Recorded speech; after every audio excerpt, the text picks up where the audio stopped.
Bollywood action star Hrithik Roshan, Tollywood young tiger NTR కలిసి చేసిన war 2 August 14న థియేటర్లలోకి వచ్చింది.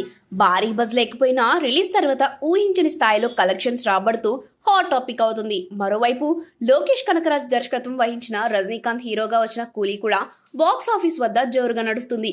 ఈ రెండు సినిమాల మధ్య రేస్ మొదలైంది. రిలీజ్ అయిన మొదటి 2 రోజుల్లోనే వార్ 2 సుమారు 116 కోట్ల గ్రాస్ రాబట్టిందని టాక్. వీకెండ్ ముగిసేసరికి వరల్డ్ వైడ్ గా దాదాపు 265 కోట్ల రూపాయల గ్రాస్ సాధించినట్లు ట్రేడ్ టాక్ వినిపిస్తుంది. అయితే సినిమా బ్రేక్ ఈవెన్ కావాలి అంటే కనీసం 350 కోట్ల షేర్ వసూలు చేయాలి. అంటే సేఫ్ జోన్ కి చేరాలంటే మొత్తం 700 కోట్ల గ్రాస్ అవసరం. తెలుగు రాష్ట్రాల్లో అయితే వార్ 2 మొదటి 4 రోజుల్లో 75 కోట్ల గ్రాస్ రాబట్టింది. కానీ ఇక్కడ బ్రేక్ ఈవెన్ కావాలంటే మరో 105 కోట్ల గ్రాస్ అవసరం. అంటే ఎన్టీఆర్ ఫ్యాన్ బేస్ ఎంతగా సపోర్ట్ చేస్తుందో ఈ వసూళ్లు నిర్ణయిస్తాయి.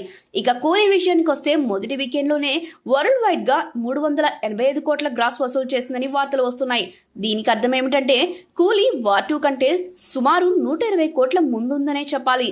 వర్షాలు, థియేటర్లలో ఏర్పడిన కొన్ని సమస్యలు వార్ 2కి కొంచెం మైనస్ అయినా మొత్తానికి ఆడియన్స్ కరెంట్ బజ్ ఎక్కువగా రజనీకాంత్ కూలీ వైపు వెళ్ళిందని ట్రేడ్ అనలిస్టులు చెబుతున్నారు. అయితే వార్ 2కి ఉన్న ఎన్టీఆర్ విలన్ ఇంపాక్ట్ వల్ల హిందీ మార్కెట్లో కూడా బాగా కలెక్ట్ చేస్తుంది. ఫైనల్ గా వార్ 2కి ఇప్పుడు ఉన్న పరిస్థితి చూస్తే కేవలం మంచి మౌత్ టాక్, హాలిడే బూస్ట్ ఉంటేనే హిట్ అవుతుంది. లేకపోతే ఈ సినిమా ప్రొడ్యూసర్స్ కి లాస్ తప్పదని ట్రేడ్ పండితులు చెబుతున్నారు. మరోవైపు కూలీ మాత్రం రజనీకాంత్ క్రేజ్ తో మొదటి వీకెండ్ నుంచే టాప్ లో నిలబడింది.